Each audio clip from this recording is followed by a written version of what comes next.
Ayun nga pala mga kabayan, at meron akong magandang balita. Meron nga palang show ng kambing sa Lipa sa November 3 at November 4. Wala akong dadalhin doon dahil ang aking mga kambing i-upgraded lamang.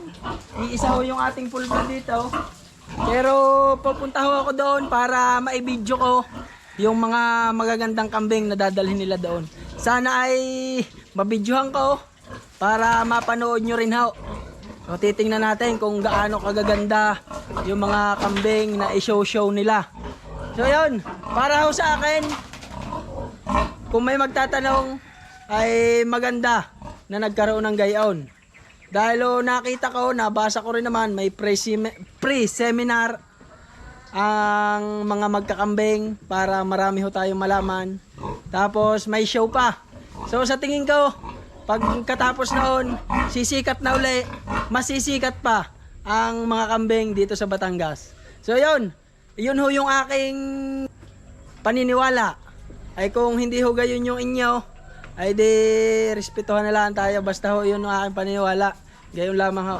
So yun, si Cardo inari ay kung dadalhin ko aray, baka aray hindi manalo. Yan. Ano panggamit ko lamang, pang-upgrade doon sa aking mga inahin para makabili rin ho kayo sa mga bibili na gustong bumili ng upgraded na kambing. So yun, alam naman natin ho na ang full blood ay talagang mahal. Siguro makakabili noon yung mayayaman. So doon ho sa kagaya natin na sakto lamang ang pamumuhay, ay di baka ho tayo makakayang bumili ng mga garning upgraded. Dahil ho, ang upgraded ho ay matigas ang pangangatawan, malaki pa at mabigat. Kahit ho saan tayo magdating, ipagbenta natin ng timbang, ay mananalo rin ho tayo sa presyo.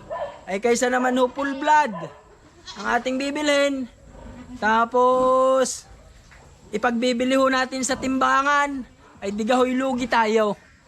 Yun ho.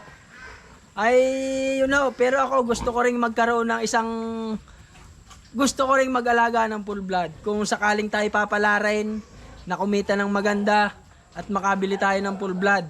Yun ho. Gusto ko rin mag-alaga dahil ho talagang napakasarap sa mata pag tayo magkakaroon ng gayong alaga. Yun ho. At hanggang dito na lamang ang video ko. Maraming salamat to sa inyong panonood.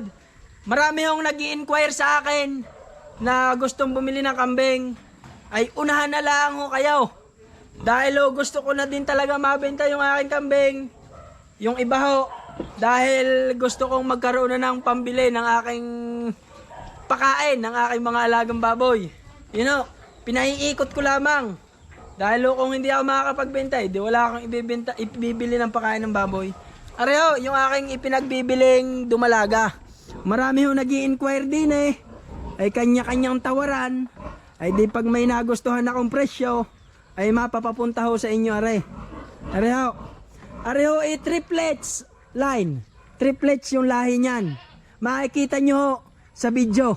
Meron ho akong video nung ipanganak yan. Yan. Napakaganda ho niyan, makapal. Makapal na, painted. Yan. Dumalaga. 4 to 5 months old. Magpa 5 months na ho yan. Yan.